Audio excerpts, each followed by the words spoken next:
ITG episode 33. It's time for another edition of In the Gun here, your new favorite WVU football podcast. It's time for a little Bowl Mania preview here on ITG. I'm Wes Uhler with the best teammates in the business, the signal caller Jed Drenning and the runaway beer truck Owen Schmitt. Gentlemen, it's good to be back. We got plenty to get to here in this episode. We're going to do some headlines in a minute. We'll do some bowl season conversation later on as well, too. A reminder, this episode of ITG brought to you by BetOnline. BetOnline is your number one source for all your sports betting needs this season. You always find the latest odds, team matchup information, player news, and game trends at BetOnline. As your continued source for all sports wagering information, BetOnline features live betting, free contests, and giveaways all season long. Always the fastest and easiest way to bet all your favorite sports and events, whether that's the NFL, the NBA, the NHL, MMA, college sports, tennis, boxing, and even golf. Head to betonline.ag to join. Receive your 50% welcome bonus with your first deposit when you sign up. Make sure to use the promo code BELIEVE when you sign up to receive your rewards. That's BLEAV at BetOnline, where the game begins. Headlines here to get us started, fellas. And Jed, I know this is a big one for you. We are just under a week away from National Signing Day. Always, even in this new, collegiate athletics landscape, maybe not as, maybe doesn't feel quite as significant now as it did in the days before the transfer portal, but still a huge day for college football programs across the country. It is, and you're right, Wes. The buzz has definitely taken a hit over the course of the last couple of years as so much of the attention's been shifted towards the portal and the activity there. The timelines kind of line up, which is crazy. This new portal window, coaches are trying to get used to it. It opened December 5th, as we've talked about before. It's a window that will be open until January 15th. And then there won't be another portal window open until after spring ball, May 1st, which is a 2-week window. But right in the middle of this is National Signing Day on December 21st. So you still got the coaches. I mean, every time you see pictures of the coaches posted on social media, all I can think is they look like they haven't slept in 3 days. It's really what it looks like. You got to be 9 places at once. You're trying to serve so many masters. That's what recruiting's all about.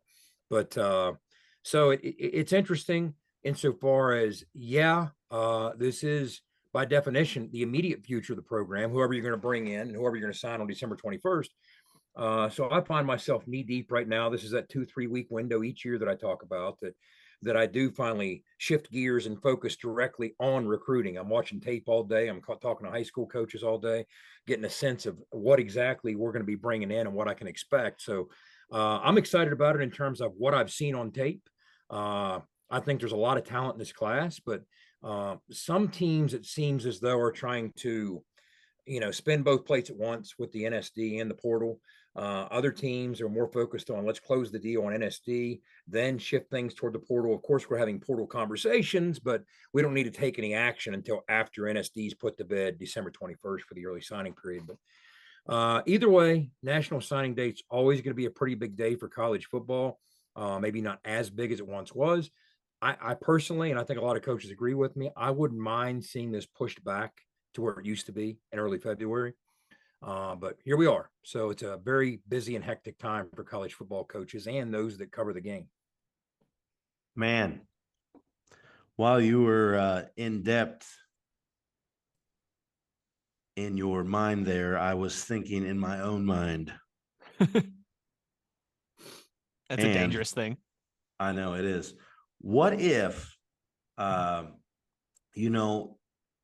the organization actually bended, on former guys, and I'm talking high level guys, right? Guys who are pros or notable names in the for the programs. Okay. Got them involved and helped them reach out to some players and use their influence and help, really send the message home from a former player. Just a quick thing that went through the head there. If anybody is listening, are tried and true, obviously, but someone that can get that message across, I think, that could start playing a good role in everybody's recruiting phase. On them a little bit, a little bit more, I should say. And there is some activity there. Folks like yourself. I think, you're on a list of people that on some level, now you do have to strike a balance, who's a representative of the school and who's not. because that matters too in terms of who's allowed to have engagements with them. But as a former player, you're not really a representative of the school. So, I mean, that wouldn't hurt for you and a host of others to maybe, reach out to, prospect X and say, hey, so you're thinking about us. Well, here's what my experience was. And as I understand it, they got a collective with some things cooking. So maybe you can talk to them as well. But here are the reasons that I thought was a pretty cool experience for me. And it's gotten even better since then. This is, again, it changes. Here's what I noticed though. And it's like, by the time it's not only daily news is old, but you don't have time to hit the refresh button these days. Yeah. Literally, it's like, it's crazy. so hot off the press in terms of dynamic and ever changing in terms of It's crazy. kids entering the portal, kids coming out of the portal, how many schools, which schools have the most, have the fewest. We'll get into this, but I'm tracking, what on3.com does with their portal information. They kind of catalog things and do as good a job as anybody, if there's such a thing as a good job at tracking an imperfect science like the portal. But we'll get into some of that, but it constantly changes. But I mean, I don't see the harm, and I could see a benefit in being more active in terms of doing what you said, and maybe lean on some things like that. And maybe that would, on some level, be tied more to the collective. I don't know. There's so many moving parts that we're trying to figure out here. The one thing that I have to reinforce, and this is what I always go back to, people still have this misconception about it. People have great ideas, okay, but everything needs shot through one pretty basic filter if you're going to work toward addressing or fixing this. Okay, we're going to have to stop calling it problematic because it's the new normal. A problem suggests something's different. Well, it's no longer to be different. It's going to stay here and it's not going away. But anytime somebody comes up with an idea, why doesn't the NCAA step in and do this or do that or do this or do that? Here's the filter you have to shoot it through. The Supreme Court, by ruling the way they did, a divided court on just about every issue, okay, ruling 9-0 in favor of player movement. They spoke very loudly in saying, not only is this going to stop here with what the NCAA was previously doing or not doing, but don't you dare even glance toward trying to remotely restrict the player's ability to move or be free in where they want to land. Don't you even dare think about it. That's what 9-0 means. Because if you do, you'll get sued. And this 9-0 decision tells you exactly how that's going to end up for whoever tries it. So you have to navigate one way or the other around that biggest landmine. I almost get the sense, maybe, I don't want to say working towards, because that would even be misleading. Maybe where this is heading on some level is the players at large, some sort of collective bargaining done on their behalf that would be beneficial to them, because only some sort of collective bargaining agreement or arrangement and concessions made by the players would prevent what I just said. If they look at it, hey, it's better for the game at large if we all get on board and do this. And that means here's what we're promised, just like the NFL might, okay? But I think on some level, we almost certainly have to be heading towards some form of that, because otherwise it's just going to be, any situation is just going to be rife with litigation and lawsuits. And anytime you try and do something, you're going to get sued. I've heard it suggested, and maybe you guys have heard this too, that maybe AD should start saying, well, hey, I'm going to individually enforce the 1-year sit-out rule without a waiver, just like it used to be. And it has to start somewhere. One man with courage, as Coach Wallace always likes to say, right? I'm going to start saying our school's not going to accept you without a waiver. You have to sit out if you transfer, maybe even a whole conference like the SEC. But the problem's this: if you start with one school, who's going to coach at that school? I know I don't want that job, right? Wait a minute. Everybody else gets a free pass and gets immediate eligibility, but my guys don't? What are you talking?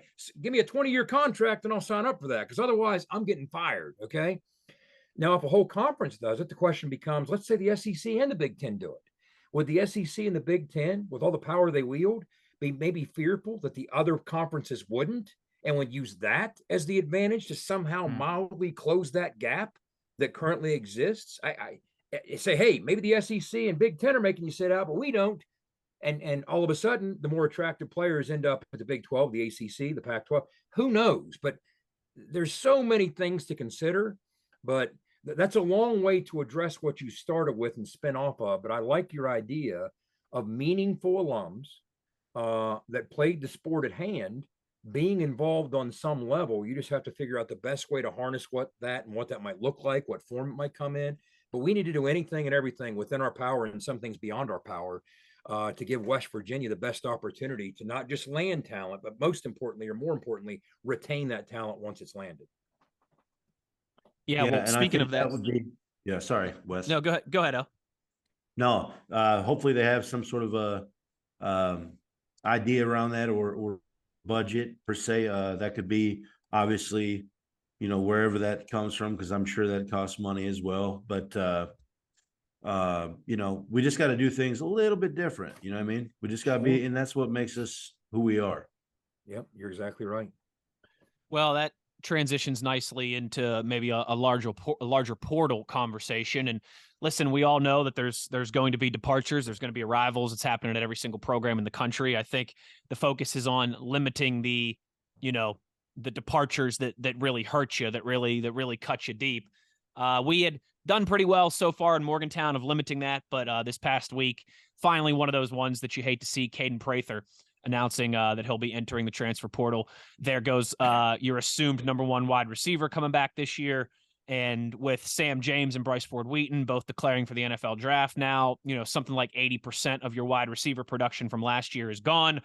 Leaves a big hole, obviously. Got to hit the portal, and got to hope some of the guys on the roster step up and are ready for their opportunity. Yeah, absolutely. Here's what I got to say. Mm-hmm. Man, to all those young bucks, right? Just go. Don't have to say nothing. Just go, man. You know what I mean? I feel like those messages are so phony and full of baloney anyways. I mean, they're so scripted. It's like the same one every please time. respect my decision. Dude, I'm not respecting nothing, dude. This is the real world, brother. With that being said, you're right. It's like they all went to Google and searched transfer announcement template, and they just like plug in their school. They go to the virtual drugstore and pick up the virtual. It's like an ad lib. Like insert your school here, insert your coach's name here. See, to me, it's about, and if there's an issue to be had with it, if you want to thank the fan base at large for whatever support they gave you while you were around, fair enough. Be brief, shoot it out there, whatever the case might be. I'm more behind the scenes guy.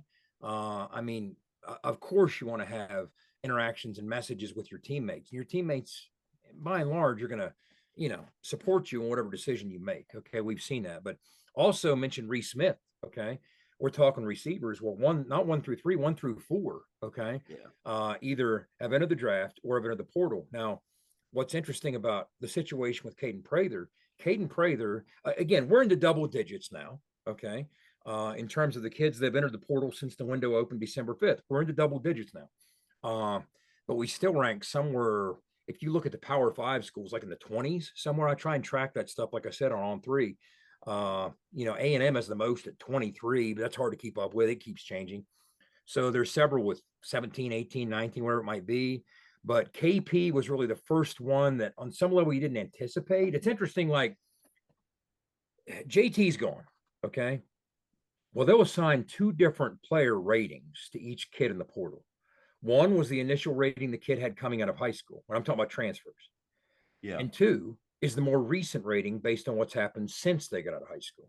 I would say, so taking JT's case, we all know he was a consensus 5-star, okay, coming out of high school when he went to USC, okay? Well, now he's in the portal as a 3-star, okay? And guess where he ranks among quarterbacks in the portal? Probably I checked. Teens. 24. Whew.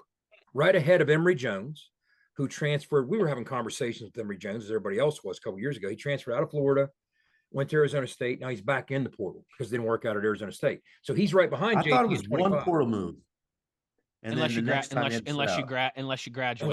you're a grad transfer, you can. Yeah. Again, that old rule. Played, sir.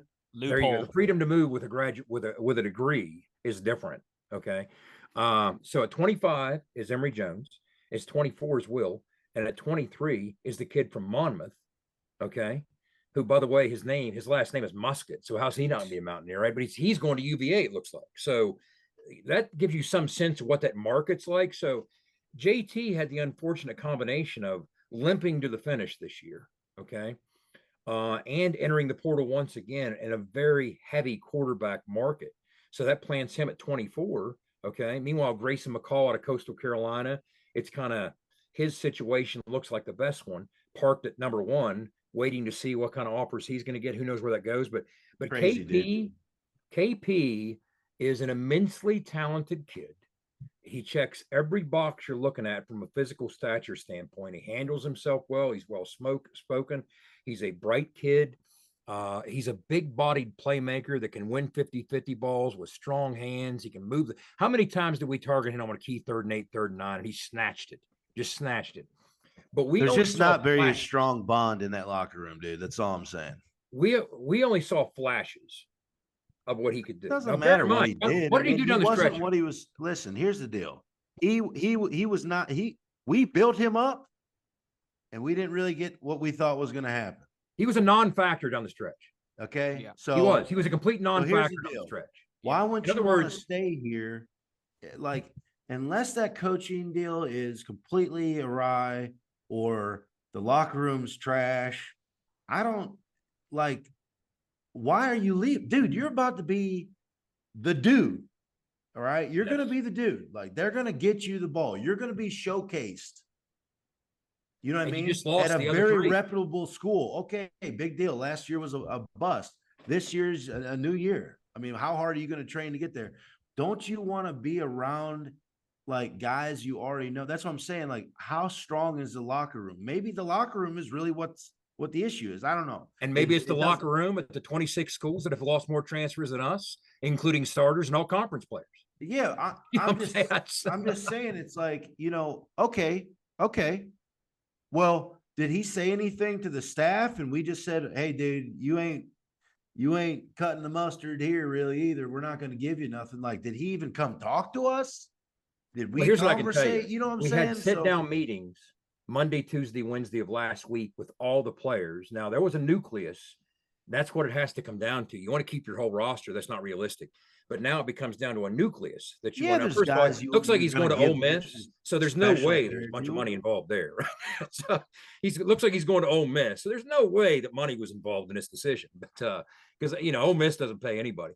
But here's the situation. The guy down the stretch, again, when you look at how his production this year kind of went like tick, tick, tick, tick, tick. No. The second half of the season, he didn't do anything. Okay. I mean, there were times we needed him to do something on the field, getting 60 snaps a game, and he wasn't doing it. Why? I have no idea. At his best, what Caden Prather should be is a combination of Chris Henry and a more consistent Bryce Ford-Wheat. At his best, that's what he should be. Guys, did it look like that's what we were getting the second half of the season? Nope. No. Why? I have no idea. Now, is going to Ole Miss going to fix that problem for him? Again, I have no idea. Wish him all the best. Pat him on the butt. Best of luck to you. Okay. But I have no idea if a change of environment is going to serve him well at all or help him come closer to reaching the potential that he truly has. Again, all we saw was flashes. You'd see a key 3rd and 8, key 3rd and 9. You're like, that was just basically an all-pro receiver making that play. Now, where were the other 58 snaps of the game? I have no idea. Why is it only flashes? I don't know the answer to that. But like you said, Owen, here's what it comes down to. Now, you got a bunch of young kids. And by hook or by crook, whether you like it or not, they have an opportunity, and they absolutely have to make the most of that opportunity. And I would start with the ones on the roster, okay? We got 2 JC kids who contributed last year. Well, now's their time, okay? Yeah. When you look at I get it. I mean, we're going to have to deal with, our younger guys stepping up, and that's what the game is going to become. Look, dude, you don't get 2-3 years to develop. You get you don't. Year. You know what you're going to have to do? You're exactly right, Owen. You're going to have to take what I think is a very talent-rich group of receivers in this class. And again, I'm right there waist deep studying tape on these kids. We got 3 good ones in this class. We really, really do. Now, Tavon Austin was about as electric as you can expect, but he didn't show up on campus. All right, as a guy who could catch 8 balls a game, you could depend on him. He was a presence in special teams. You know what I'm saying? I mean, he had about anything else. He had like 15 catches that season. You know what I'm saying?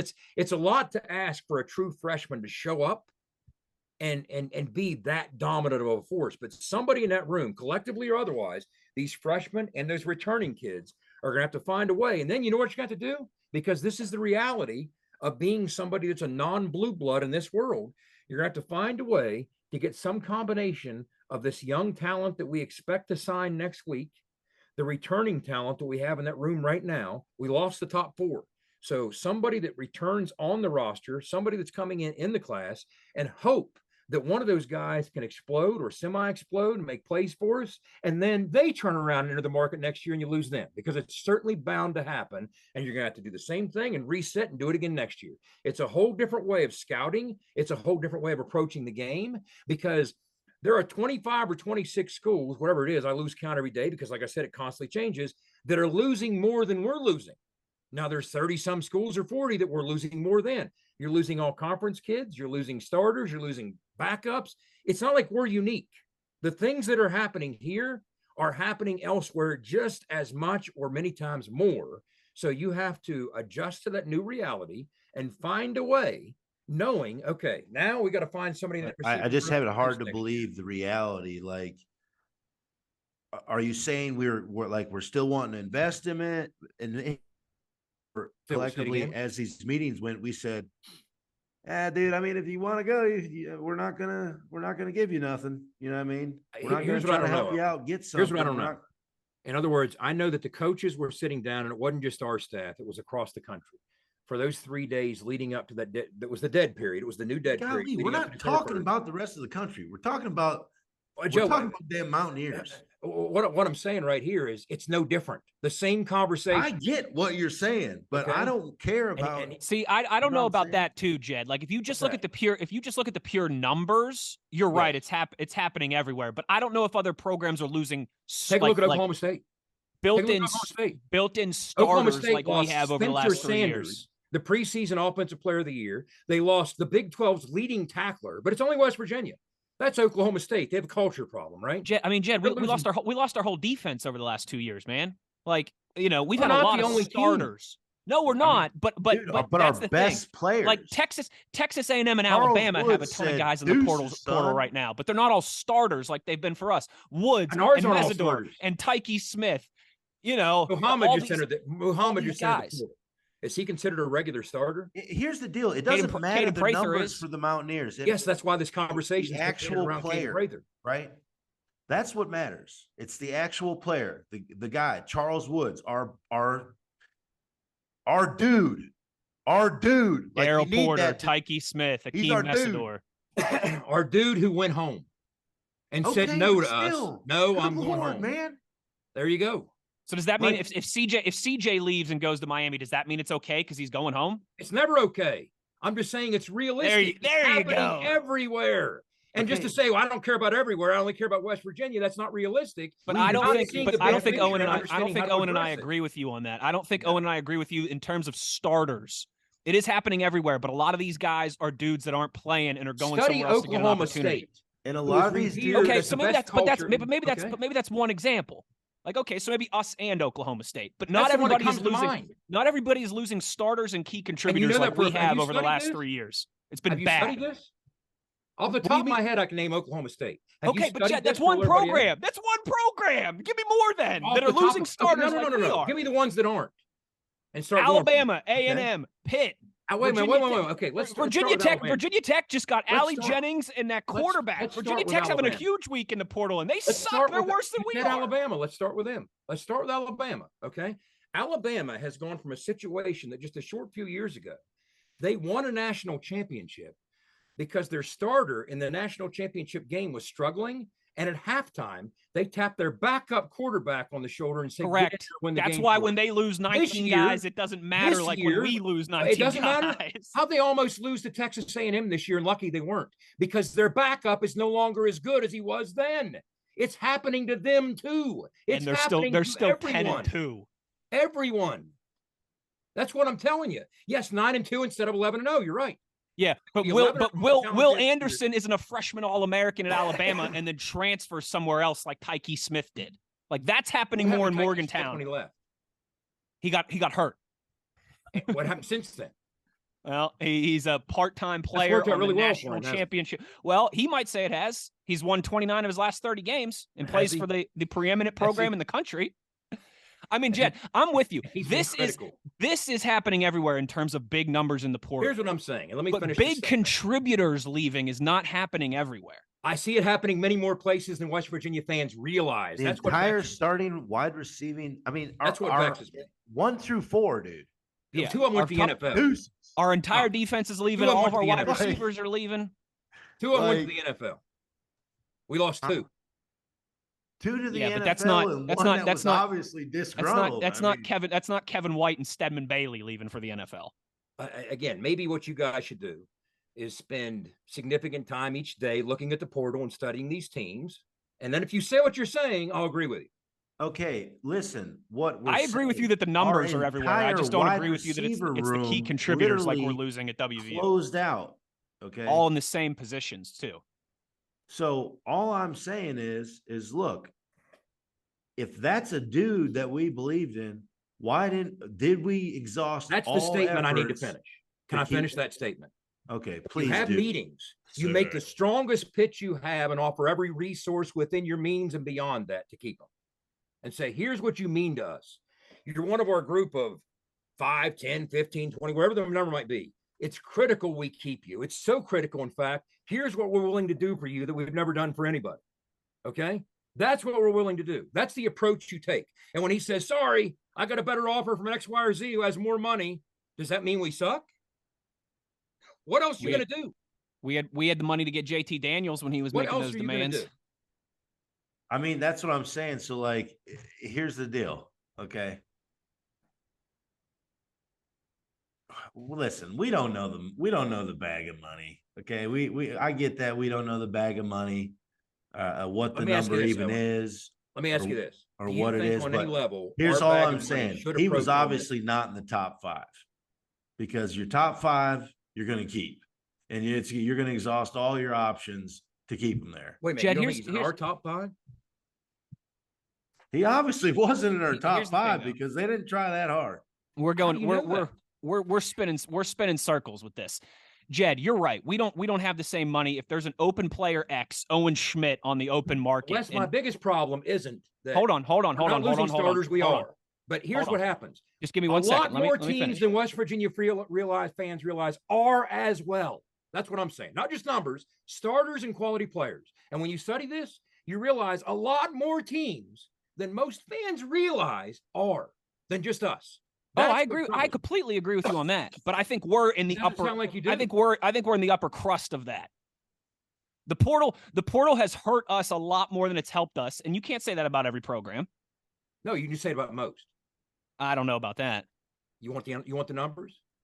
Jed, the portal can't hurt every program. There's scales to this. It has to help some and hurt some. I didn't say it hurt every everybody. program. Hey, here we go. This is the good time to introduce this, okay? All right. If you look at, and again, there's no perfect science to this. So if you lose an argument over something, you're just going to attack the method in which the argument was presented, okay?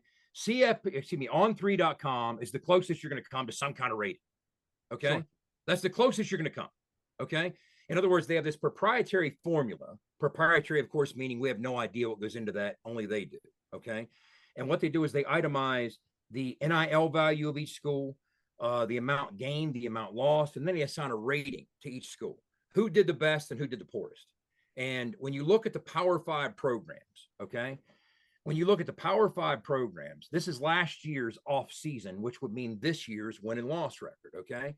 So, of course, we remember the ballyhooed off season that USC had in large measure because they started with getting the Heisman Trophy winner in January, right? Yeah, there's a program that benefited from the portal. And I didn't say there aren't programs. What did I say? I said, here's the single problem I have with it is Mountaineer fans not appreciating just how many there are like us. That's the only problem I have. Don't act like I have more problems than that. I don't. There are teams that do far better than us. But the only problem I have is acting like there's 91.36 rating. I have it right in front of him. Here. That's his rating. Listen. That's crazy. We're arguing in circles. You know he's ranked in the portal? Who? Prather? Yeah. For wide receivers or for total overall? Wide receivers. 10? He's in the 20s. Is he in the 20s? So that's what I'm saying. Like, there you go. Allie Jennings, who was number 1 in Are that, you our that's ex what is now you- going to Virginia Tech. I guess are they looking at because in my Did you see opinion, the money, Allie the Jennings? 20th best wide receiver. Oh yeah, because That's how I Virginia Tech is backing up the Brinks truck. No, they're picking 2 guys to make a splash. That's what they're doing. Instead of Well, dividing it amongst and you know 7 what? guys. And you know what, Jed? We've talked about that, like with the JT Daniels thing, Yes. and with some of the stuff that's been rumored about a Rodney Gallagher and what we're giving him. You have money at WVU to get a select few guys. You just have to hit on those guys at a high rate because you don't have the money that So when you Ole look Miss at and the top Alabama 5 and Ohio rated State teams, have. So what last is he nationally? He's 221. Who? He's the 221st best AP? player. Among Here it says receivers, he's position 20 wide something. receiver 36. Okay, he's dropped because more kids have entered the portal. Okay, so Here's- 36. So Yeah, here's he what I'm dropped. saying. He's 221 out of however many people are in the portal, but he's like, 1,200. I'm just saying, is it really like, is that I don't feel like being the 221st player is that good. No, but they don't You know look what I'm at saying? it. Out of They don't 12, look I at it just, that. I'm just The wondering where athlete the doesn't look at influence it is that coming. way. Like, Hey, Owen, put they it gotta like get in this. the portal, man. That would make him the top 16% of players. That's a pretty good way to put it. There you go. Okay. So he's a Top very good football 16%. player to be ranked But with. I'm, You see what I'm saying? okay. Well, you That's a pretty say good. that. That's a pretty good way to put it. But how much? Like that's what I'm saying. Like what? Okay, so what's the dollar value on that? I have no Well, idea. I can tell you so what they here's- say. So that's what here's- I'm saying. Like if we're going like the NFL draft, how many draft picks you got every year? If that's somehow the basis you're Here's going all at I it, know, Owen. I mean, Ole Miss brings in a whole lot more money in football than we do. That's what I know. They bring in a So- whole lot more okay. money in football. And that's not one of the blue bloods we talk about losing players to. But factually, I don't know anything beyond the fact they have a whole bunch more money than we do. Other So than here's that, I don't know. we're arguing in circles. Here's how I think we can wrap this up. This will be a good I gotta get meshing these of numbers, too, of, but go of ahead. Jed's point and Owen's point here. Okay. Yes, Ole Miss has more money than us. I don't think any of us are denying that. But He just put a D on Ole Miss. If- you know? if Old Miss, they're old to me, bunch of olds. Ole Miss and WVU. Yes, we can do the athletic budgets and the revenue, and we could pull up a graphic and compare and contrast Yes. those. I come back to Owen's point about the locker room, though. If you're Caden Prather and you've been here and you love it here, and you can make I'm making up these numbers, right? You can make 50 grand here, right? Okay. But Ole Miss is offering you 80 grand, 90 grand, 100 grand. Like there's got to be something that keeps Like guys. Spencer Sanders. Obviously, there's a You're- locker room problem. Or Spencer You're a, Sanders you're a sustains college student. Like at that age, 18, 19, 21, 22. Owen, you did it. Yeah. Like I can't imagine transferring from Whitewater to Morgantown was like like you got to pick up, you got to move your life, you got to make all new friends, you got to learn new facilities and new classrooms. I These transferred kids twice, don't. These so- kids don't want. Yeah, Jed, you don't want to be doing that every single year. So I did it for that's free. the thing. That's the thing to me. Like last year, right? Last year, Pitt had their dream season, right? Best year in 40 years, won the ACC, Heisman finalist, Peach Bowl, all that BS, right? Stab me in the eyeballs. They lost Jordan Addison to USC for a big sum of cash. But you know who they kept? Everybody on that defense. Servakier Dennis and Kalijah Cansey, the ACC Defensive Player of the Year, and all these other guys who were wanted by big programs. You know why they kept them? Because all those kids love Narduzzi and they love Charlie Partridge. And they got And money. I know that for a fact. And And they they got got money. some money, but not like they Yeah. were being offered from Okay, now, USC Wes, walk me and through from this. Texas I would and the from winningest Florida. quarterback in the history They of Oklahoma State stayed. They League. stayed because of the locker room and I the still need an culture. answer. And that gets back to Owen's point of I'll Why take would $50,000 where Go I'm ahead. comfortable as opposed to $80,000 where I got to pick up and move let's my life. apply that same logic and explain why the winningest quarterback in the history of Oklahoma State would leave? Or are we going to invent a different reason? No, locker room. No, that's completely different because of X, Y. No, it's not completely different. Is there a locker room culture problem at Oklahoma State? Maybe I for haven't him, heard but again, anybody suggest that. you can find one-offs, Jed. I'm not arguing with you on that. Well, KP's a one-off. Up until that point in the portal, No, what did we he's not not. anticipate? He's not though. KP What- is the furthest thing what from this how many year? we've lost so many wide receivers to the portal and so many defensive backs. Those two Okay, he's a position groups one-off. have been Okay, you're sticking to ravaged West for Virginia. I'm 3 sticking to years. Oklahoma State. You want to give me their entire defense last year as one-offs? You want to give me the leading tackler in the Big 12 this year as a one-off? These aren't one-offs. Oklahoma State. Yes. They Yes. lost their defensive Mason- coordinator to Ohio Mason- State. We haven't lost No, any no, no. coaches or any Mason Cobb coordinators. last week, the leading tackler in the Big 12 left because of a culture problem. I'm hearing that must be the reason. The leading tackler in the Big 12 in Stillwater. Or maybe it's just money. He's the best player in how many conferences?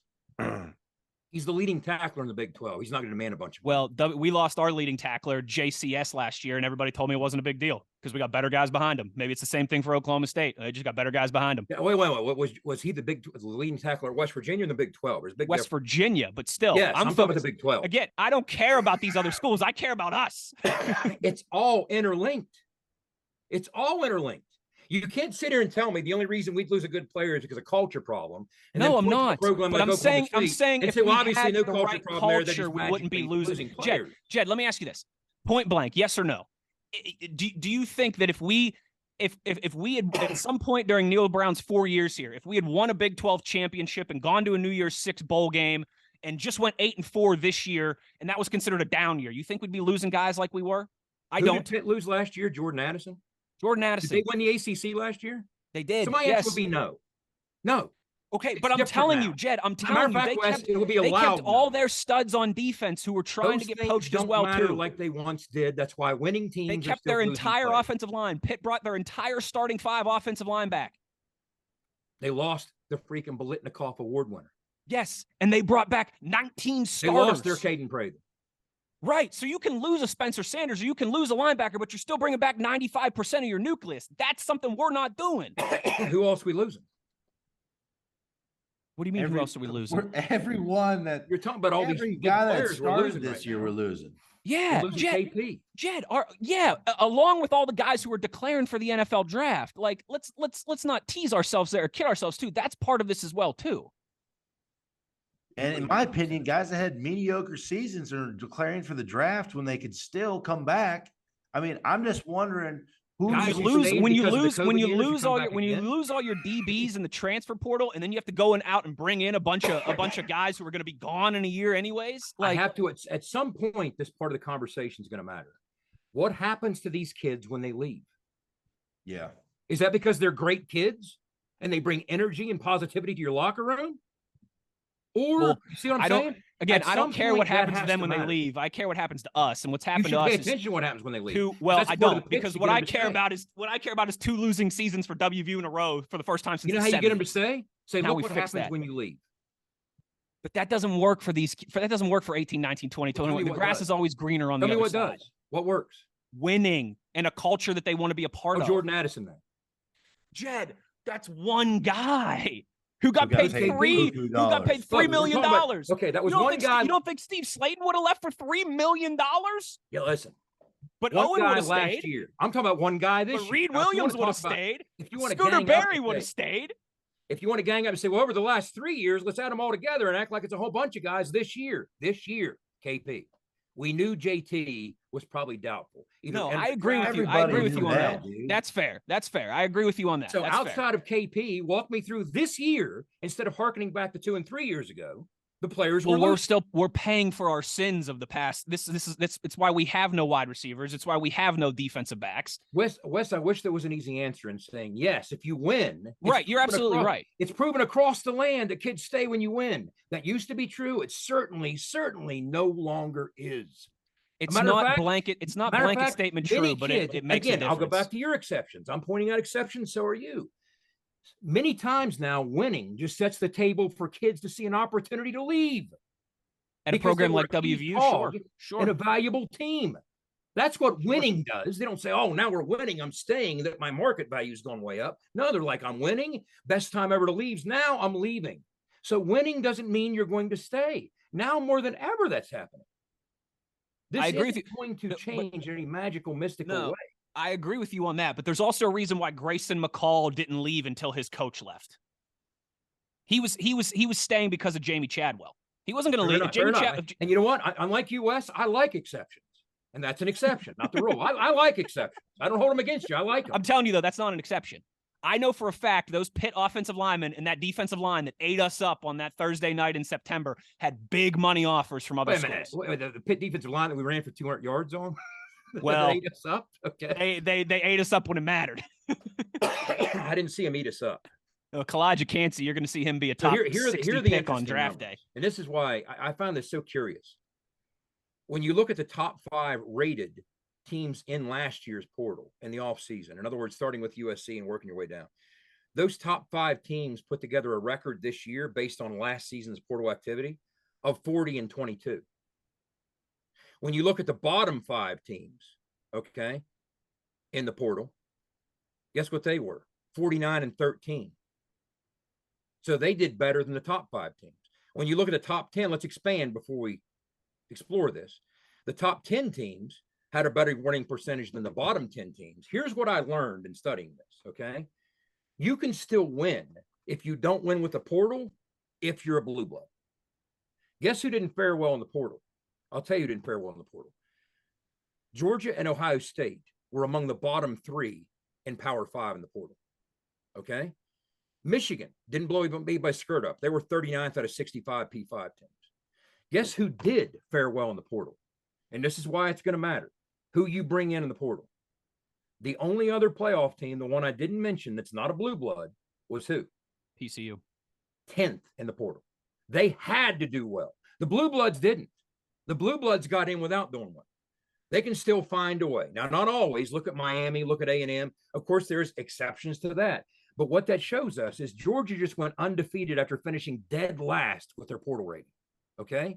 Blue bloods can still get it done. If you're TCU, you have to get all those transfers from SMU that played for Sonny Dykes. You have to. It's the only chance you got.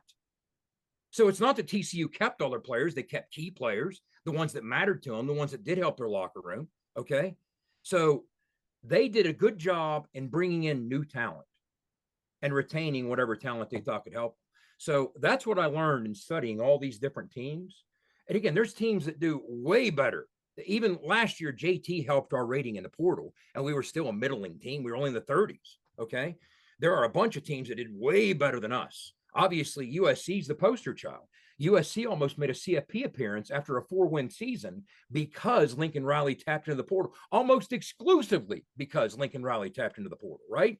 They sure weren't going to do it with what he inherited on campus. So there are certainly teams doing way, way, way better than us. Way better, okay? But what frustrates me most is because the tunnel vision we have. It's almost like you're an NFL guy, Wes. It seems like every team in the NFL thinks their team has the worst backup quarterback in the NFL. Every one of them. You know why? Because they're only familiar with their backup quarterback. That's the same thing with this. I said a month ago, I said, look, you're going to see more people into the portal based on much smarter people than me, the information they'll give you, than we've ever seen. And what you're immediately going to see is 120 fan bases immediately claim they have it worse than anybody and they're taking harder hits than anybody. Whether it's starters, all conference players, whoever it is, they have it worse than anybody and they're taking it. It's the same thing. The reason every fan base thinks their backup quarterback's worse than anybody else's is because they know their backup quarterback and they don't know anybody else's. Fan bases tend to feel that way. And that's why they feel West Virginia has it worse, because they can name 4 or 5 starters we've lost. Okay? How many other programs out of 130 do you know well enough to be able to name the starters those 129 have lost? Probably not many. And if you did, you'd see what I'm saying. Other teams lose not just starters, but all conference quality talent. Now, that's not to suggest we're not losing it to a point that it could hurt us. I mean, I don't necessarily mind losing it if you repopulate the roster with other kids that can either bring the same production or better production. And that's not always been the case. We have to somehow magically find a way, okay, to go against the Ole Misses. If you truly want to keep Caden Prather, you have to find a way to say, well, sure, they have greater resources and more money, but how can we make this about something other than money? Okay? Can we make it about something that you're willing to leave money on the table and stay here and turn down that money? I know it's a big ask, but let's be realistic here. Let's quit pretending like the offers are all the same, but you just don't like our locker room. Quit pretending that. What can we do outside of the money that we're not always going to have? If we want to be successful, we're going to have to find creative, innovative ways to go toe-to-toe with the Ole Misses of the world. Again, Ole Miss isn't one of the 16, 18 blue bloods, okay? They're not a blue blood. They're just a team with deep resources. Those are the teams we have to be able to find a way to go toe-to-toe and match. Now, whether that's keeping a Caden Prather or maybe somebody in the future or getting somebody from there, whatever it might be. But when I itemize and look at these 65 Power 5 teams, again, 1 through 15, 1 through 16 or 18, depending on how you stack up or define a blue blood, That's going to be an uphill battle and a challenge oftentimes. But again, even the blue bloods are taking hits. Alabama is losing not just players, but good players constantly. Constantly. People just don't know it because they're not Alabama fans paying attention to their too deep. Okay. Well, I'll and give you an example. They I should have think the lost to big thing Texas too A&M is because they don't have the depth they did 2 years ago. you're talking about a kid who is young, and we're still thinking, oh, Which there's going to kid? be development here with this guy, Which kid you talking about, Owen? KP. You know what I'm saying? So I think there's just, when we lose a guy like that who we think is supposed to be there for another 2-3 years, and you think that your coaches speak so highly of him at making the next level that you'd want a guy to keep that guy around, right? I mean, my main point was, are we really exhausting all the resources? Are we telling this kid, like, look, dude, we'll target you next year in every game 15 to 20 times a game? You know what I mean? To get you your plays, to make you, I mean, sometimes, we're going to build your draft stock. You know what I mean? Here's my question. I'm I just don't know the wondering, answer. you know what I mean? I want your opinion. I get what you're saying with Do you everything think that you've said. You're a wizard. I get it. I'm not The anything. research, I'm you've done asking you everything. this. Do you think, and I don't know the answer to this, only Neil Brown knows the answer to this because he stands to lose more than any of us do. If he thinks Caden Prather is a guy who can help him win football games, then he is going to sell his soul to keep Caden Prather. Yeah. So obviously I would we're think, not thinking he's that valuable. Well, it's one thing or the other. Either he doesn't think he's I'm just saying. I mean, based off of what you're saying, too. Owen, one of two things is true. Either he does and the offer wasn't good enough. Or yes, I get it. You're not tied to it. You're not saying that's what came out of his mouth. I get that. It just, one of those two things happen. Either he does think that and the offer wasn't good enough for KP, or he doesn't think that. One of those two things has to be true, right? I was thinking about this too.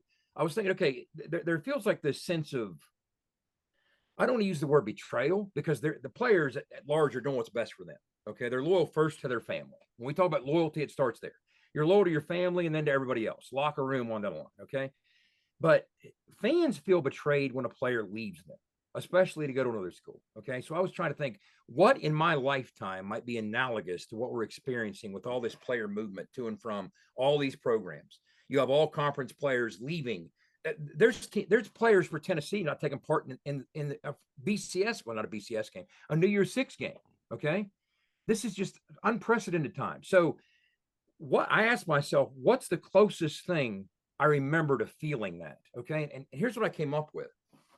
I remember when the NFL, now, if you don't remember this, it's easy to dismiss it out of hand and say, that's nothing like that. Well, guess what? The feeling when it happened was when the NFL started accepting as a mainstream proposition underclassmen, okay, that was very weird and unusual. And I remember as a fan, you're like, you can't do that. That will destroy the game as we know it forever. It'll never be the same. I mean, I'm telling you right now, the ground shook beneath us when that happened. And if you didn't live through it, it's hard to explain what that was like. And I'll never forget Major Harris declaring early as a junior. I kind of, as a fan, I felt betrayed. I'm like, you don't love us enough to stick around and be cheered and glorified and do this for one more year. Why would you do that? You're a 12th round draft pick. You weren't highly projected in the draft. Why would you leave early? It felt like betrayal. Of course it wasn't. It wasn't betrayal. And I remember experiencing this sensation that this game's never going to be the same again. Never. And again, if you didn't experience it, it's hard to believe. It's hard to believe how rough that was to go through that for fans. And now I look at it 30 years later, okay? And I can't stress enough how strange that felt when that first started being a normal thing. It was very strange. So we went from that to now it's very weird to redshirt a kid because you know he's gone in 3 years. It's so normal, you don't even blink at it. When in fact, 30 years ago, fan bases' souls were crushed over this. Okay? I mean, crushed. You truly felt betrayed when your guy left early. Why would you do that? You can stick around and win this many more games in this bowl game and maybe a Heisman. Why would you ever? The NFL is always going to be there. Why would you do that? But now we've come around to that 30 years later. Here's the only reason I bring that up, guys. That's the last, like when this first started with the portal, like when Akeem left, okay? That's the first time I kind of experienced that when Mesidor left. That you didn't kind of on some level, okay, this is on the table. There's something weird going on with that kid. He's kind of half checked out. He's not contributing in the locker room. He's somehow knowing it. But you know what I'm saying, Wes? It's like when Akeem left, I had that same sense in my gut. Now, again, I know he was doing what's best for him, and I don't blame him. All right. But when he left, it felt like Major all over again. That's the first time it felt like that. I'm like, it feels like when Major entered the draft. What do you mean I don't get to watch you play for another year or two in blue and gold? Come on. You know, when Major left, I don't have another year cheering for Major. Come on. That's the only time I remember feeling like that. And that's the closest I can come to an analogy in terms of how frustrating it can sometimes be. And in both cases, I had to land in the spot of saying, look, at the end of the day, Major did what he thought was best for him. Akeem did what he thought was best, whoever else it might be. Okay. And that's what I think is analogous, or as close as you're going to get. There's limitations to the analogy, of course. They're going to another team, not to the NFL. But it did have kind of the same similar feeling. And now 30 years later, you don't think about it. I mean, I get it. I don't feel butthurt that he's leaving the team. As you're saying, I feel like, it's just weird to me that, I mean, in a situation, a guy who was looking at teams, different roster positions, to be the guy to get showcased at your position, you know what I mean?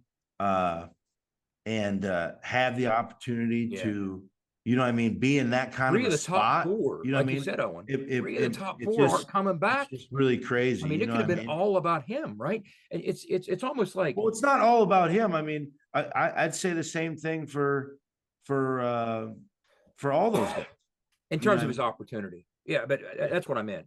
But I'm looking at it like this: had he down the stretch, like Mesidor, the reason I brought up Akeem, that surprised not just the staff, it surprised me and anybody who was around Akeem. Okay, there was no sense on any level that, wow, this kid's leaving. With just about every other kid, there has been. Okay, there has been. Okay, now had Caden Prather in the last 5 games had 420-yard receiving yard games. Okay, I might think, man, he's getting hot. He's cresting. He's into it. He's dialed in and he's contributing and he's not going anywhere. But just the way he down the stretch, he was a non-factor. And again, when you're blessed physically the way Caden Prather is, there's no reason to be a non-factor. Now, in his defense, in that last game and a half, he did get knocked in the head. Okay. I'm trying to remember if it was the Oklahoma game or the K-State game. It was a home game right in front of our bench toward the end of the game. That's when they pulled him after we recognized he was seeing stars. So that had an impact. But when you look at the large part of how he played in the second half of the season after a decent start, just nothing about it suggests that he was living up to his potential. He was dialed in. He was eager. He was excited. He was looking forward to being a part of this. So that's why I think when this happens, I'm like, well, can I say I'm shocked? Really? What would be shocking about it? Because, the lack of effort at the end of the season. And I didn't want to use the word effort, but I see what you're saying. But just his production wasn't there. You're saying he's not that guy. When you have the physical skills like he does, there's never a reason the production shouldn't be there. And the production wasn't understood. There. That's what I'm saying. I feel like, man, that's a weird move, wanting to leave when, That's the why intangibles are there, but apparently there's something going on there. Yeah, there's something going on there, or like I said, we don't know, right? No, we don't. That's the X factor. So that's like I try to tell people with Akeem. It wasn't as simple as, hey, here's a big bag of cash and go to Miami. I don't know the intimate details, but I can tell you this: it wasn't as simple as that. You're still giving a pitch to a kid, even in the portal. It's free agency in the sense that you got to woo the free agent to your team. Okay? Yeah. So I can tell you what Miami was doing last year. From the outside looking in, I can almost guarantee you this is what was happening. They weren't just saying, hey, we can give you 50 grand more than you're making there, 100 grand. No. Here's what they would do.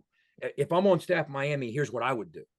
I would say, man, we're really putting together a nice collection. a Power 5 talent in the transfer portal. Wow. Look at all these splash players we're getting this portal. We're about to reinvent this brand. What a cooler brand to be a part of than Miami. You got NFL Hall of Famers on the sidelines every time you turn around. We're going to get the U back to where it should be. And we're doing it through this new portal with all this new talent. We're getting all this big name talent from the Pac-10, from the Pac-12, from the Big Ten, from the SEC. Every conference we're stealing talent from. And we want you to be part of that because you're that level of talent too. So we want to steal you from West Virginia to be part of this movement here in Miami to bring the U back. And oh, by the way, here's an additional 75 grand.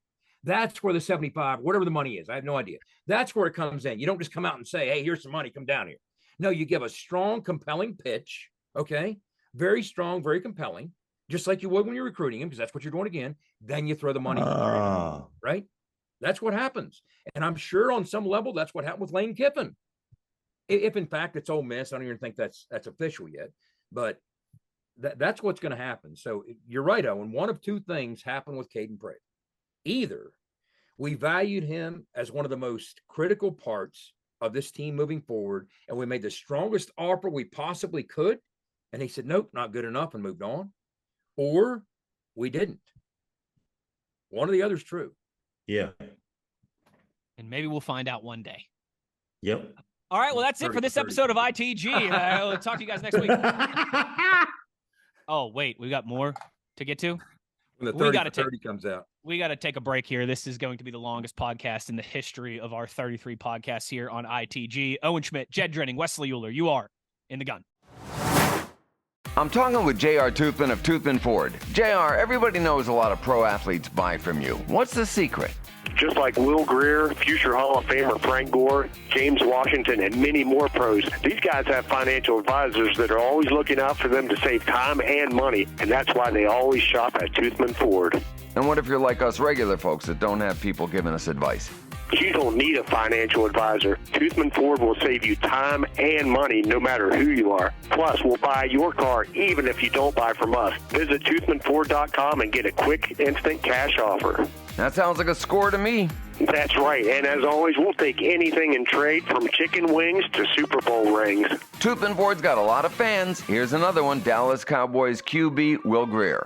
This is Will Greer, former West Virginia and current NFL quarterback. And cars really do cost less in Grafton at Toothman Ford. That's a fact, Will. Thanks. You can shop online anytime at toothmanford.com.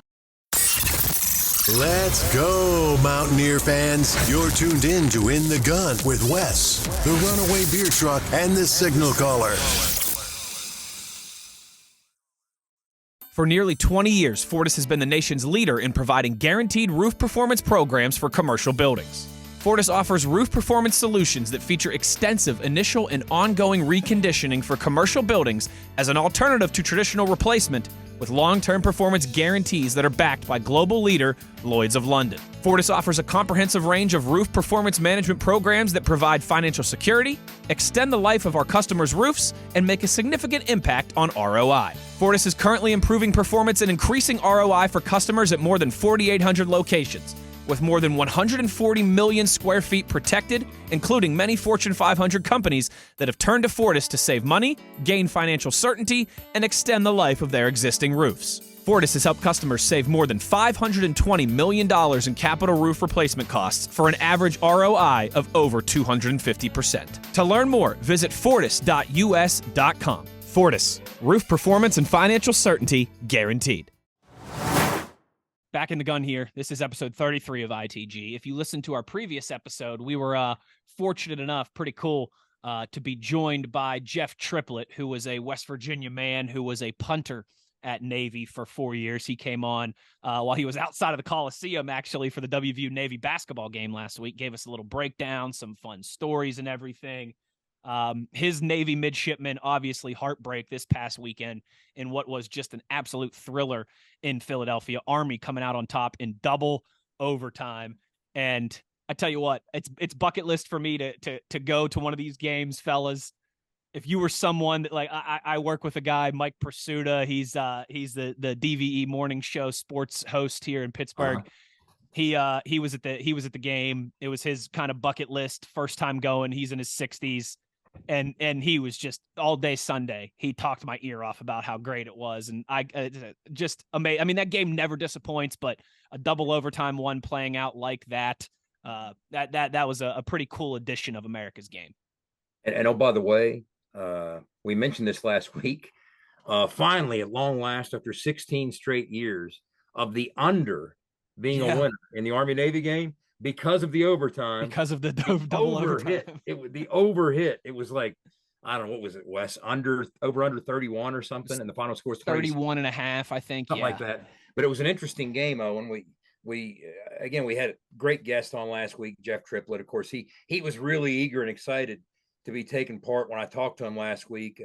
Be a guest on a podcast with a Mountaineer legend, Mountaineer royalty like Owen Schmitt. So he was all excited about being, sharing a box with you there. And so it was nice that you could join us. But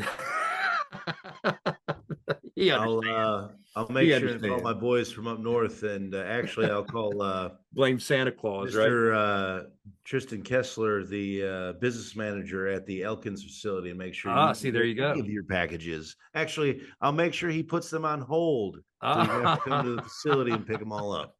I'm gonna start getting texts. I will be the Grinch when this airs tomorrow.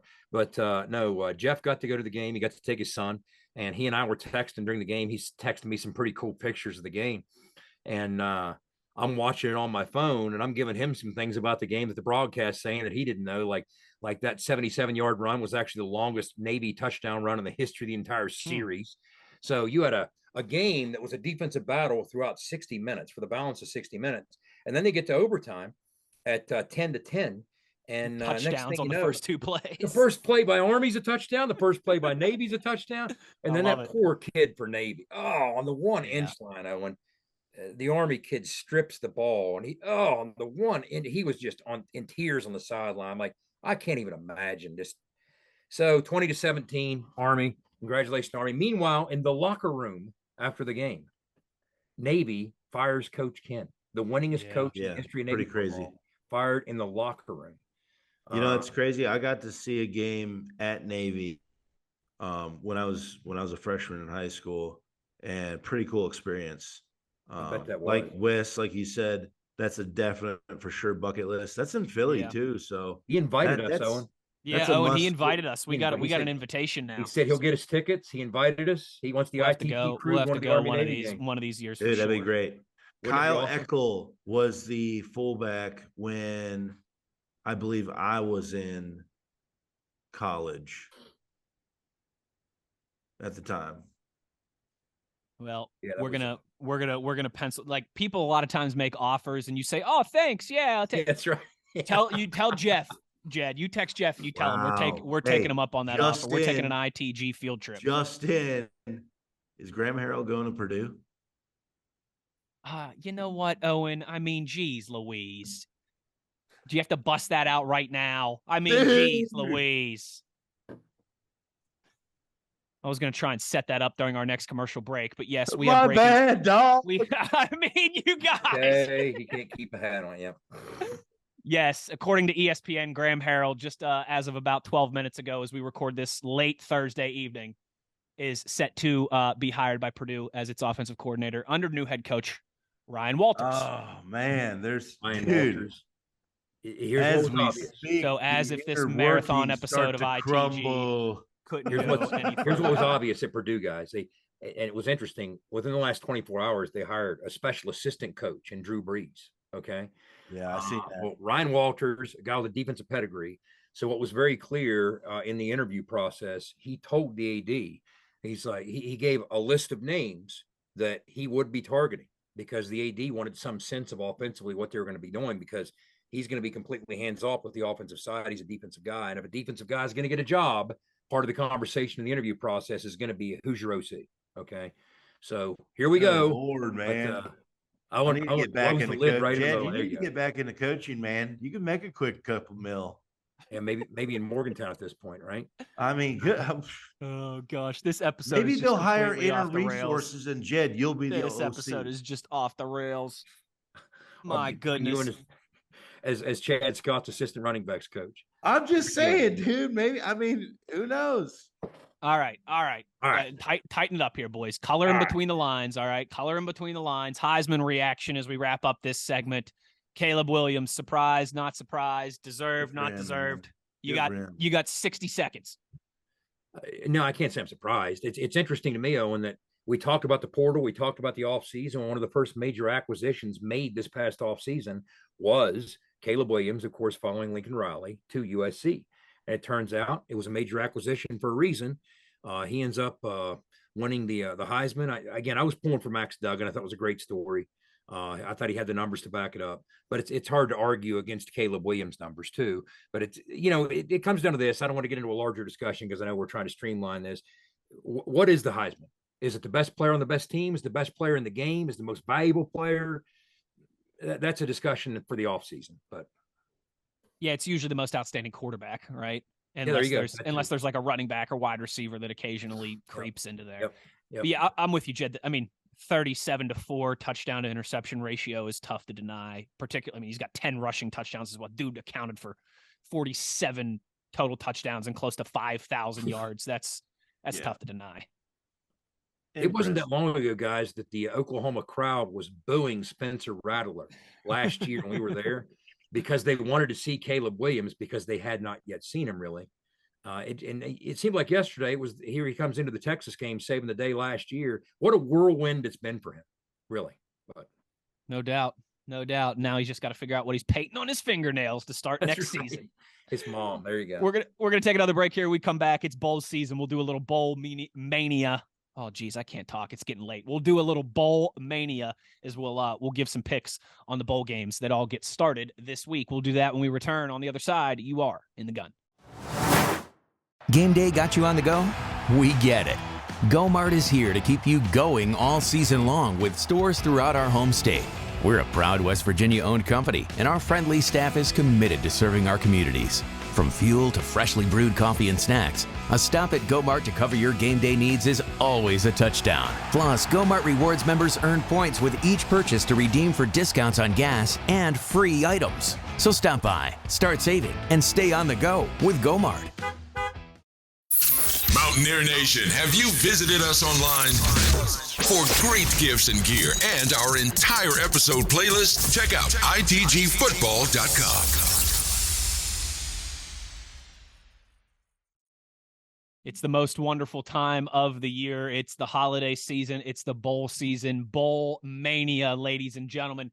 Time to deep dive into all of these different bowl games. 41, right, Jed? Is that the number? 41, and then, of course, you have the second round of the playoffs, and right, the championship. Yep. So here's what we're gonna do. Here's how we're gonna lay this out. We're gonna break this down in 3 parts, starting just kind of in chronological order with the first bowl games that start this weekend, and then all the way down to the college football playoff in 3 parts. So we'll bring up the first graphic now for you guys. This one is brought to you by our friends at Fortis. We'll pull up these graphics. You can see it now on your screen. We'll each kind of just give a minute or two of our thoughts here. Jed, if you want to start. What I'm looking at here is you're going to pull up the first graphic. This thing, again, we're taping, what day's today, guys? I may be losing track. It's the 15th, but we're going to drop this on the 16th, which means these games actually start tonight with the Bahamas Bowl. So you have Miami and UAB. What I did here, the color coding is this. I simply highlighted the favorite in yellow. And then when you look at our picks, I highlighted the favorites or the underdogs that we picked in blue. So you can kind of track how many underdogs we picked. And we all kind of picked about the same. It was like each of us had right around a dozen. So that's kind of what I did here.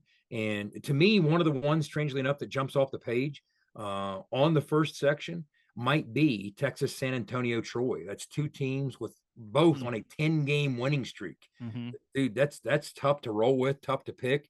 I see you guys went with Troy, but I went with Texas, San Antonio. But some good matchups. The first bracket being December 16th through Christmas Eve, the Hawaii Bowl. And the other thing is, one of the things when you look at, we're talking about the portal, there are articles written just about every hour because it's so dynamic and changing constantly. Who's hit most by the portal in these bowl games? Because these teams are decimated often by players moving into the portal. And somebody even asked, I heard him a sports writer asked last week, when are we going to see the first time that a team literally can't field a team because of this portal window. People are losing so many kids. Who's going to be the first team that can't play a game even when they want to because they lost so many kids? But anyway, that's what we're looking at with that first graphic. Big O, anything Does it have to standing be out for to the you? next season? What's Like, that? could they get somebody in the portal and he would play in the game? Could they do that? No. What would happen is they'd be eligible in the spring. Okay. Yeah. Not yet. Like, not whoa, yet. that Owen. would be crazy. Not yet. I That's always what I'm joke. saying. That would be so crazy. I always joke Watch this somebody's going to space. throw three. Somebody one day is going to throw 3 picks in the first half of a game and switch teams at halftime and throw 3 touchdowns for their team in the second half. There you go. Don't rule it out. But Big O, anything standing out to you in part 1 here? Yeah. Let's see. Well, my game's in part 2. Oh, well, you want to hold that thought for just a second then? Yeah, I'll hold that thought. I'm gonna hold that thought. What's standing out to me here in part 1 quickly is I'm excited for the Cincinnati-Louisville, the Fenway Bowl, because as you'll recall, Cincinnati just stole Louisville's head coach. So great point. That's always a fun side plot to me. So that's great point. That's the one that I'm really looking forward to here in Group 1. And then I also think Florida-Oregon State. I know Oregon State's a big favorite, and I think they should be favored. 10 points is a lot, though. Is Florida checked out? Can Oregon State put that cap on what's been a really good season for them and double-digit victories? And that'll be another one, the Las Vegas Bowl, that I'm keeping an eye on as well, too. Florida at West, like 18 kids in the portal. I mean, that's what I mean. They've been crushed by the portal. They're a little bit down as a program right now. Oregon State's at a high point now. Gas Oregon State is, We obviously know those programs historically, there's a huge gap, but right now that gap is the other way around. How does that play out on the field? Can Oregon State kind of finish that job? Those are the two here in the first. Those are 2 great points. It's bowl season, as we know, is not always about talent. It's who has momentum and who's playing well. Right, so right. Great points. Part 2, Jed. This part, our graphic, we will pull it up now. Brought to you by our friends at Go Mart. What you got for us, Jed? All right, let's start with this. The Sun Bowl's letting Pitt back in. Really? The Tony the Tiger Sun Bowl. Give it some respect. Do you remember when Pitt had to 3? Speaking of Oregon State, you remember the 3-0? I mean, that set football back 75 years. They're allowed Pitt Panthers. Do you remember right around the time that game happened, Jed, was right when Deadspin became popular? Okay. Yeah. And Deadspin wrote an article that was titled "The Pitt Panthers Just Desecrated on the Game of Football," and we had it printed off and hanging on the wall of the U92 studios at WVU. That's beautiful. So the other one I'd look at when you look at the Liberty Bowl, okay, you got Kansas and Arkansas. So Arkansas, right? There was chatter that they tried to get Missouri involved. I don't know the whole truth behind that, but it fell through.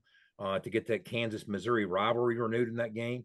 But I got to feel, guys, that, again, Arkansas took its lumps down the stretch, and Kansas is speaking of taking lumps down the stretch, they started 5-0, they ended up 6-6.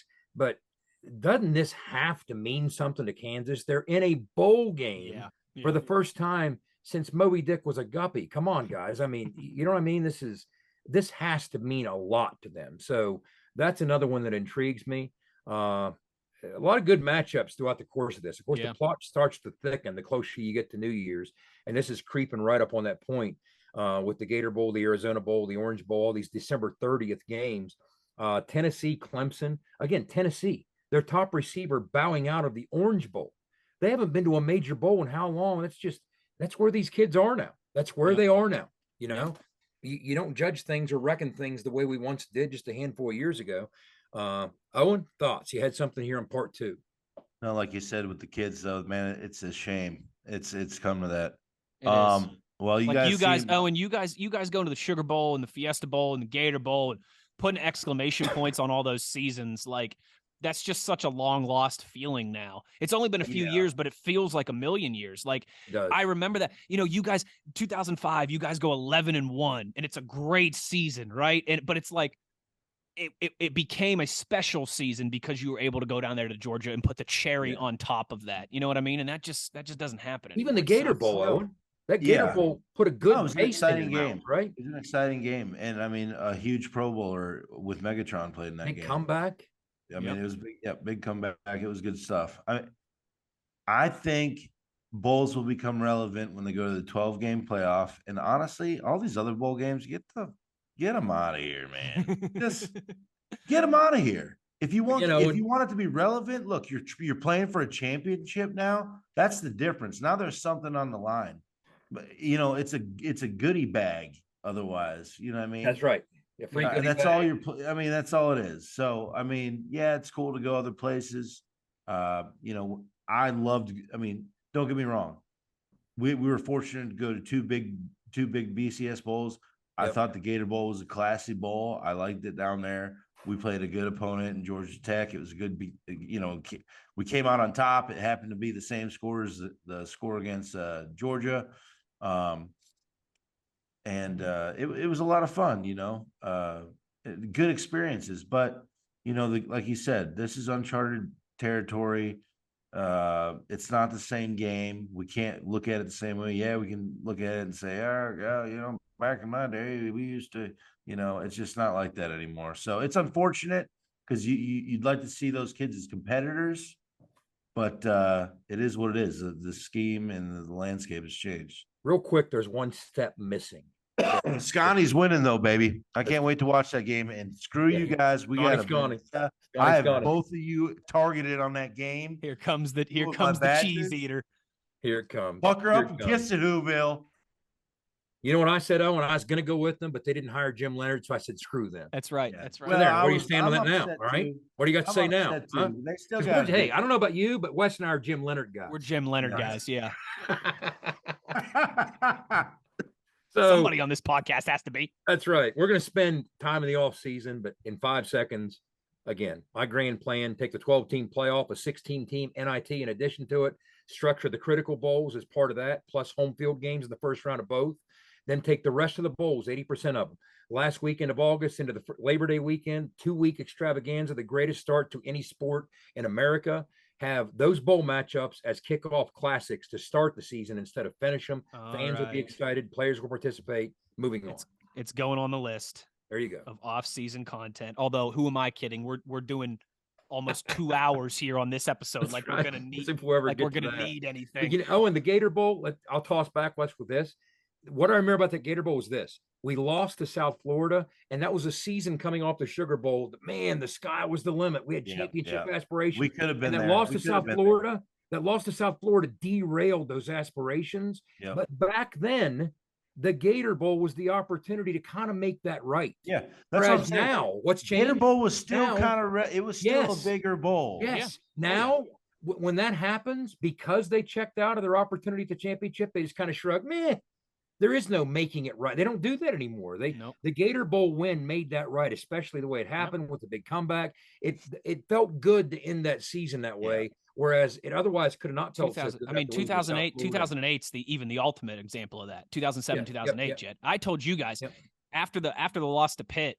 I spent 33 days between that and the Oklahoma game, convinced that our football program was finished. There you go.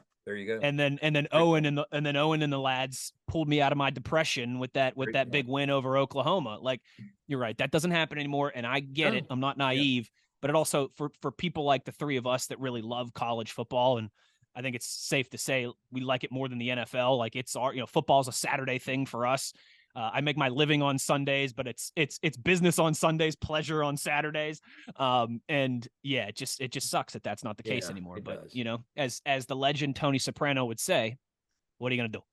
Part 3 of our bowl picks here. We will pull up the graphic now. Now we're getting into the juicy stuff here. Jed, start us off here once again. What are we looking at? Well, I noticed that Owen and I are believers. We're Max Duggan, Sonny Dykes guys. We're going with our Big 12 brethren here. TCU. Yeah, versus Michigan, I am not. Line 7.5. I just think it's an interesting matchup. Now, people try and draw parallels between TCU offensively and Ohio State offensively. I'm not so sure. I just think it's an intriguing matchup. I think that TCU defense is going to get tired of hearing about they can't survive a physical game like Michigan's going to give them. I think that's interesting to me. Okay. I think that when you look at Alabama and K-State, goes back to what we said a minute ago. Alabama their popular refrain when they lose a bowl game that's a non-CFP game is they didn't want to be there. Okay. Are we going to hear that again? Because I know K-State wants to be there. We know all about K-State. We're all believers in what Chris Klein's doing there. So I think that Alabama, from a talent standpoint, is going to find a way to make a play. But I don't mind you guys going with K-State there. So those are just a couple on that last page as we lead up to those New Year's Eve to January 2nd bowl games. And then finally, I'll close out with this. I'm going with Penn State, and it seems like I should be violating some law of nature. You don't pick against Kyle Whittingham in a bowl game, yet I am. Okay, and I've been Utah all year long. I remember I picked them to beat Florida in the opener. They betrayed me then. I picked them to beat USC in the conference championship. I'm going with Penn State. I just think that they got a lot riding on this. They want to finish with momentum. They got a ton of talent on that team. We'll see. But I get you guys going with Utah there. I get it. Quickly, this third graphic, I forgot to mention this, brought to you by our friends at Toothman Ford as well, too. You know what? All right, you ready for this hot take, Big O? I'm ready. I am more excited to watch the Sugar Bowl and the Rose Bowl than I am the two semifinal playoff games. Boom. Because I think Penn State and Utah are two programs that are going to care. They'll have their opt-outs like everybody does, but they're going to care about this game because it's going to be that perceived cherry on. You win this game, you can say you had a good season. You lose this game, maybe not. Maybe it's different for Utah because they were at least conference champions. But particularly for Penn State, you lose this game and everyone's going to say, all right, well, did you really have a good season? You lost to the three best teams you played. You got crushed by Ohio State, crushed by Michigan. You lost to Utah. For Utah, it's an opportunity to, oh, well, you play in the Pac-12. Pac-12 sucks to get a big victory over a Big Let's 10 consider team. the irony. If not for Utah and what they did to USC, Penn State wouldn't be there. That too, right. And I always just, again, I'm an old school college football. Like I grew up, college football was everything to me. I've always loved the Rose Bowl. I've always loved the Rose Bowl. I love the pageantry. I love the atmosphere. It seems like it is more often than not a good game.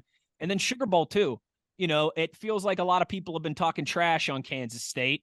Dude, at least Alabama's maybe been talking a lot of smack. Alabama's been talking smack, and like nationally, a lot of people have been using Kansas State to knock like, oh my gosh, TCU lost to Kansas State. Yeah. So I don't do the conference unity thing. I don't do the jerk off. Like, I'm not an SEC or a Big Ten person who's like, yeah, we're the best conference in the SEC and the big. Like, I don't care if every Big 12 team does great. I don't care if they're bad. I care about us. I feel it's been a decade and I still feel nothing about the Big 12. I used to care about the Big East in that regard. I just don't with the Big 12 and a conference that has bastardized us and has no teams in the time zone. And our closest conference foe is 800 miles away. Sorry, not to get carried away. Here's why you got to be careful, Wes. If they don't do well enough, then suddenly we're in the ACC. Well, yeah, correct. Here's my thing. I want, but this is different. This is different. I would like to see K-State do well here. K-State, I want to see them smash just because of all the smack talk. Yeah, and then I want TCU to beat Michigan. Oh, I do too. Like if we win a national championship, with TCU, and I'm saying we, we're along the ride, but really, that's great for the Big 12. It's fantastic. If we win the national championship with a team that didn't win our league.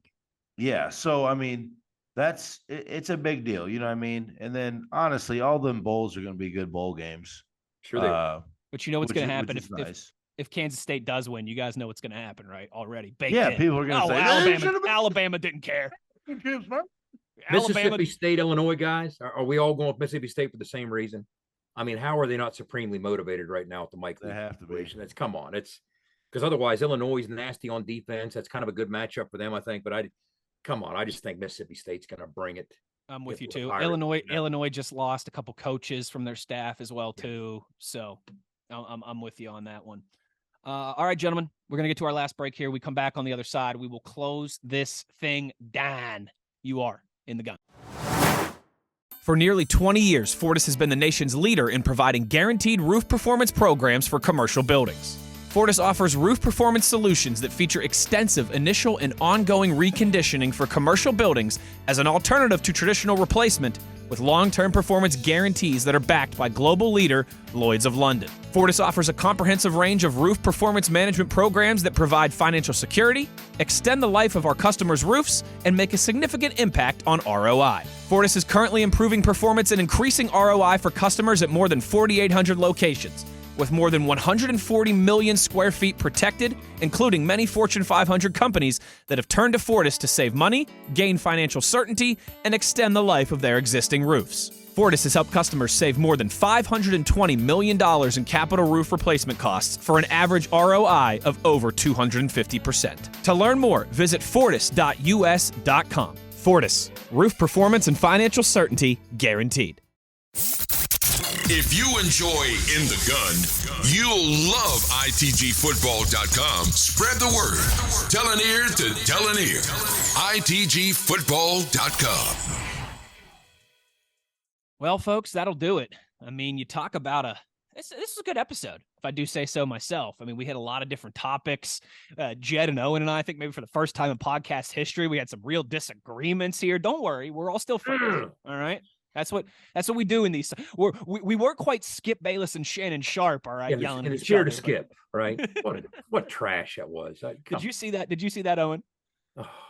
Skip Bayless was yelling at Shannon Sharp that he's just jealous of Tom Brady because Tom Brady had a better career than he did and played 10 years longer than he did and all this. Shannon Sharp is too good for those people. Shannon Sharp's a Hall of Famer, bro. Get out of it. He's too good for that nonsense. I'm like, why is he even part of that? So don't worry, me and Jed, we're not quite at that point yet, but maybe we'll get there by the end of the summer. We'll see. Thanks to our friends at Bet Online as always for presenting this episode of ITG. Enjoy the start of bowl weekend this weekend. Obviously, we'll be back next week. We'll have plenty more to get to. We'll discuss recruiting, and obviously, as Owen mentioned, it sounds like from every credible source here that Graham Harrell is on his way to Purdue. So we'll discuss maybe potentially some moving and shaking there with the WVU offensive coordinator position. Yeah. So we'll have plenty more to get to as we roll along. It might be the off season, but football never sleeps, and we'll be here for you guys throughout the entire process.